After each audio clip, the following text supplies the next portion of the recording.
আসসালামু আলাইকুম এভরিওয়ান। আজ আপনাদের সাথে শেয়ার করব মিষ্টি কুমড়ার লাড্ডু রেসিপি। লাড্ডু খেতে কম বেশি সবাই পছন্দ করে। বেশিরভাগ সময় বাইরে থেকে বিভিন্ন ধরনের লাড্ডু কিনে খাওয়া হয়ে থাকে। মতিচুর লাড্ডু, সুজি, ডাল সহ বিভিন্ন উপকরণ দিয়ে তৈরি করা যায় মজাদার লাড্ডু রেসিপি। আবার কখনো কখনো সবজি দিয়েও মজাদার লাড্ডু তৈরি করা যায়। তো কখনো কি মিষ্টি কুমড়ার লাড্ডু খেয়েছেন? এইবার একবার খেলে আপনার মুখে লেগে থাকবে এই লাড্ডুর স্বাদ। আর বাজারে মিষ্টি কুমড়া সব সময় পাওয়া যায়। চাইলে ঘরে থাকা বেশ কয়েকটি উপকরণ দিয়ে তৈরি করে নিতে পারেন এই মজাদার লাড্ডু।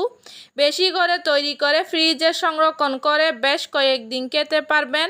খুবই অল্প সময়ে তৈরি করা যায় এই মিষ্টি কুমড়া লাড্ডু রেসিপি। তো চলুন তাহলে কথা না বাড়িয়ে রেসিপি শুরু করা যাক।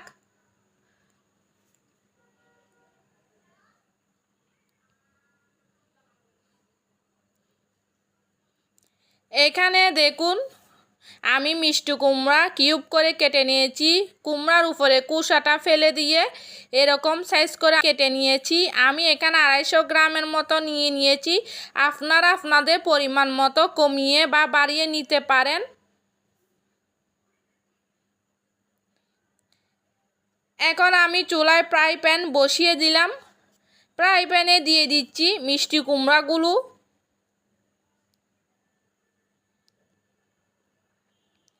আর মিষ্টি কুমড়াগুলো দিয়ে আমি এখানে 2 কাপ পরিমাণে পানি দিয়ে দিব।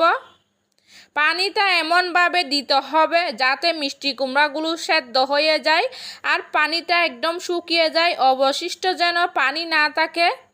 আর মিষ্টি কুমড়া কিন্তু তাড়াতাড়ি সেদ্ধ হয়ে যায়, তাই পানির পরিমাণটা অল্প দিয়েছি। আমি এখন এইগুলা ডাকনা দিয়ে সেদ্ধ করে নেব প্রায় 10 মিনিটের মতো।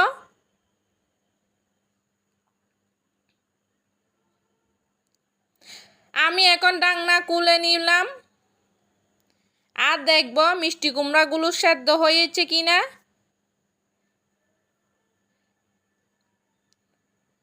মিষ্টি কুমড়াগুলো সেদ্ধ হয়ে গিয়েছে। এগুলাকে আমি শুকনা করে এখান চুলা থেকে নামিয়ে নিব। নামিয়ে এগুলাকে আমি ঠান্ডা করে নিতে হবে। আপনারা চাইলে ব্লেন্ডারে ব্লেন্ড করে নিতে পারেন অথবা এটাকে যে কোনোভাবে পেস্ট করে নিতে পারেন, তবে একেবারে মিহি করে পেস্ট করে নিতে হবে।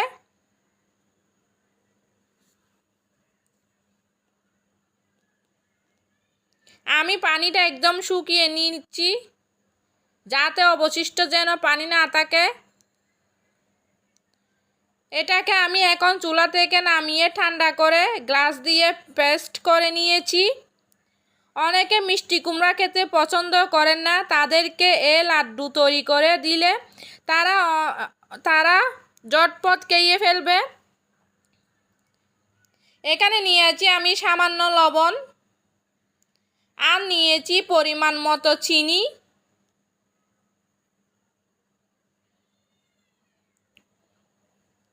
আর নিয়েছি আমি মেজারমেন্ট কাপ অনুযায়ী গুঁড়া দুধ। আমি এখানে নিয়েছি এলাচ, তেজপাতা। আর এখানে নিয়েছি আমি ঘি। আমি এখানে আমার পরিমাণ মতো নিয়েছি। এইবার আমি ফ্রাই প্যান বসিয়ে দিলাম। ফ্রাই প্যানে দিয়ে দিচ্ছি ঘি।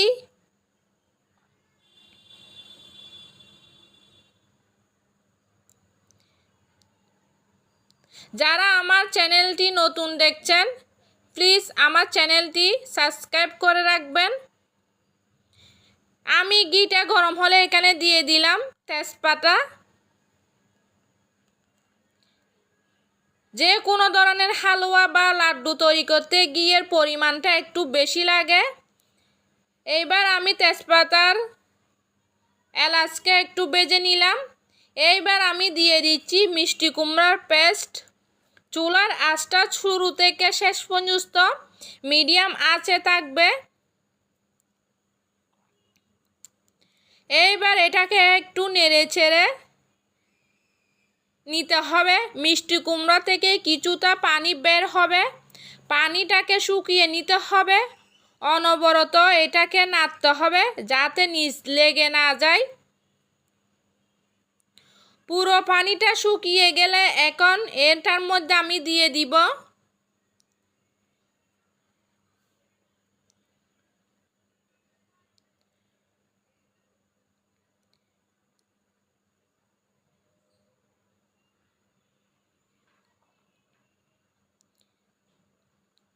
আমি এখানে আমার পরিমাণ মতো নিয়ে রান্না করতেছি, আপনারা আপনাদের পরিমাণ মতো কমিয়ে বা বাড়িয়ে দিতে পারেন। আমি এখানে দিয়ে দিলাম চিনি, চিনির পরিমাণটা আপনারা বাড়িয়ে বা কমিয়ে দিতে পারেন আপনাদের স্বাদ অনুযায়ী। তবে আমি বলবো হালুয়া বা লাড্ডু তৈরিতে চিনির পরিমাণটা বেশি লাগে। চিনিটা দেওয়ার পর দেখবেন এটা কিছুটা পাতলা হতে শুরু করবে, কারণ চিনি থেকে কিছুটা পানি বের হবে।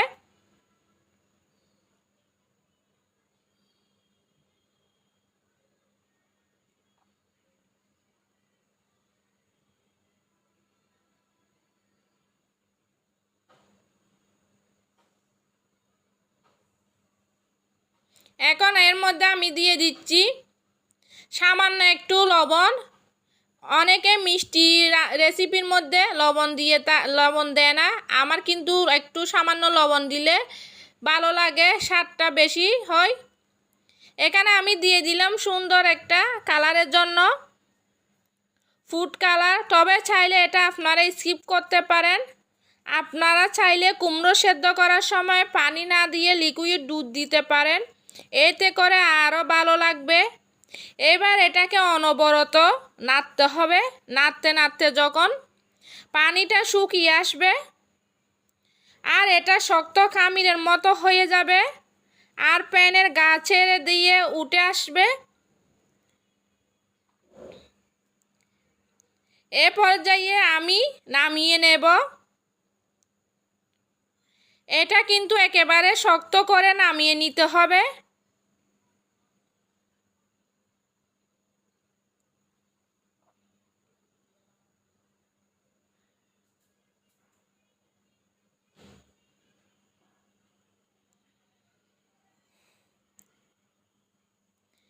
আমি এটা নামানোর পরে কিছুটা ঠান্ডা করে নেওয়ার জন্য রেখে দেব।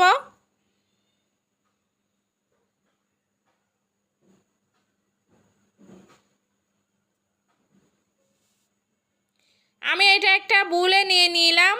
তো ঠান্ডা হয়ে গেলে এখানের মধ্যে যে আমি যে গরম মশলাগুলো দিয়েছিলাম সেইগুলো ফেলে দেব।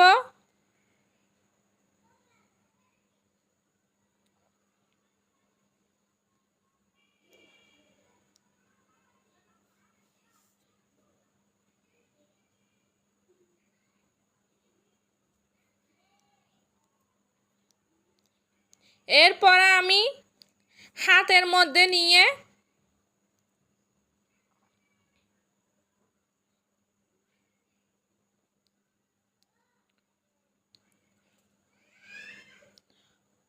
গোল করে আমি লাড্ডু তৈরি করে নিব।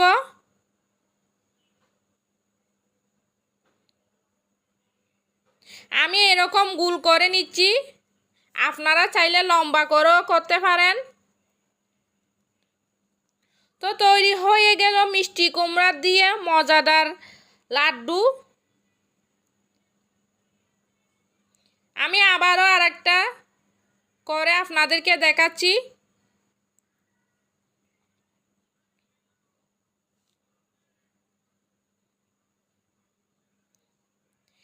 এইবার লাড্ডুটাকে গুঁড়া দুধের মধ্যে দিয়ে গুঁড়া দুধ লাগিয়ে নিচ্ছি, এতে করে লাড্ডু দেখতে অনেক সুন্দর লাগে। এই লাড্ডু ফ্রিজে নরমালে রেখে সংরক্ষণ করে কয়েকদিন খেতে পারবেন।